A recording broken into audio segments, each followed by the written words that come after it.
The moment you are assigned a new ticket, the pressure hits. You feel an immediate, overwhelming need to produce tangible output instantly. For early and mid-career developers, survival seems directly tied to speed. The operating assumption is that mastering frameworks and maximizing raw typing velocity are the only metrics that prove your worth. But flawless syntax doesn't stop your pull requests from getting repeatedly rejected. Engineers are burning out in endless cycles of revisions, writing and rewriting code that compiles perfectly.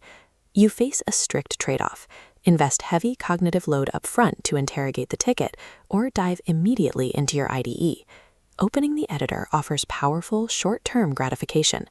Generating lines of code creates an illusion of momentum. Sprinting at maximum velocity in the wrong direction won't get you to the finish line faster. It strictly maximizes your wasted energy. This graph maps the project lifecycle. The red coding line spikes immediately, while the green clarity line stays flat. Halfway through, the red line plummets and the green line rises, revealing a massive gap of pure revision waste. Flawlessly executing and deploying a technical solution the business never actually needed is the absolute most expensive mistake in software engineering. A discovery-first approach prevents this, even though pushing back for clarity feels agonizingly slow and unproductive on day one. Technical proficiency serves as your baseline for entry. Intentional communications secures alignment and prevents catastrophic rework. Requirement gathering and soft skills are routinely dismissed as corporate fluff. In reality, they are hard, measurable efficiency optimizations for technical systems. The very first operational hurdle on a new ticket is a behavioral choice: active listening or assumption. This flowchart illustrates the speed trap versus the clarification path. The left loops endlessly from code to fail review, racking up wasted hours.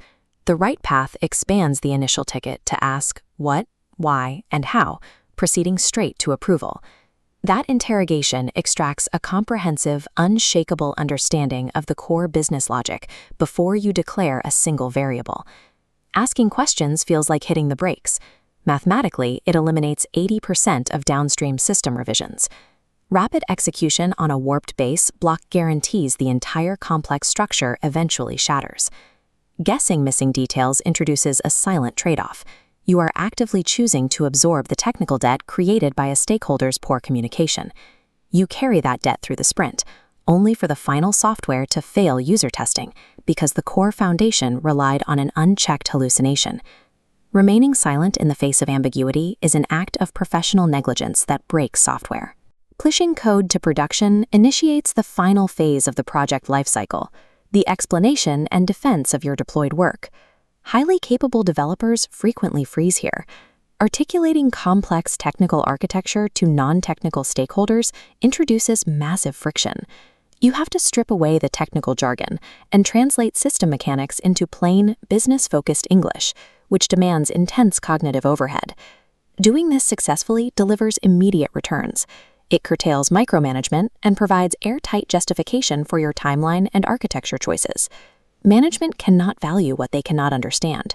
Confident presentation secures the worth of your engineering effort. We map these skills on a quadrant chart. The x-axis measures upfront effort. The y-axis tracks career impact. Routine execution plots low. Raw output yields diminishing returns. But clarification and confident presentation land in the top right, demanding high effort but delivering massive career impact. Pure engineers rely on deterministic systems with clear answers. Operating in the top right quadrant removes that certainty, triggering serious friction. Navigating that discomfort separates order-taking coders from indispensable project leaders. Mastering your language gets you hired, but mastering the top right quadrant guarantees you get promoted. If you are an entry-level software developer, your current roadblock usually looks like endless cycles of spinning your wheels on misunderstood tickets. Your explicit mandate is to clarify and stop assuming. Beating the fear of asking accelerates your vital domain knowledge. Stalled mid-level engineers face a different bottleneck. You have the technical capacity to build literally anything, but you struggle to break into senior roles. Your mandate is confident presentation.